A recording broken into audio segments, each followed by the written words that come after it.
अस्सलाम वालेकुम व्यूअर्स, मेरे साथ मौजूद हैं रईस तनोली साहब जो कि दरबंद में JPT का जो मेला सजा हुआ है उसके ऑर्गेनाइजिंग कमेटी के बड़े एक्टिव मेंबर हैं। तो इनकी कहानी सुनते हैं इन्हीं की ज़बानी। अस्सलाम वालेकुम रईस। जी वालेकुम सलाम। आज रईस पहले तो आपको बहुत बहुत मुबारक हो, माशाल्लाह इतना ज़बरदस्त मेला आपने सजाया। आप ऑर्गेनाइजिंग कमेटी के मेंबर भी हैं और आज सेमीफाइनल यानी समझ लें कि यहाँ का आज लास्ट मैच है।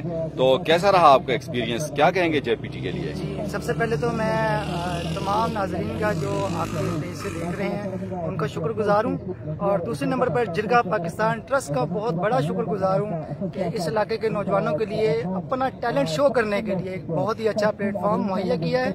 और इसके अलावा ये रंगारंग मेला जो सजा हुआ है ये हम लोगों ने बहुत ही अनथक मेहनतों के बाद ही सजाया है। हमने ना गर्मी देखी है, ना धूप देखी है, ना खाने का टाइम का पता है, ना कुछ, ना पानी पीने का पता है, लेकिन हमने इस टूर्नामेंट को कामयाब करने के लिए अपनी तरफ से भरपूर कोशिश की है। चले जी, बहुत अच्छा है। देखें बहुत से प्लेयर्स आगे आएंगे, बहुत से कमेंट्रेटर्स आगे आएंगे, तो ये आपकी काविश इंशाल्लाह बहुत कामयाब होगी। तो आप क्या कहेंगे JPT से कि आइंदा भी इंशाल्लाह ये मेला जो है इसी तरह सजता रहे?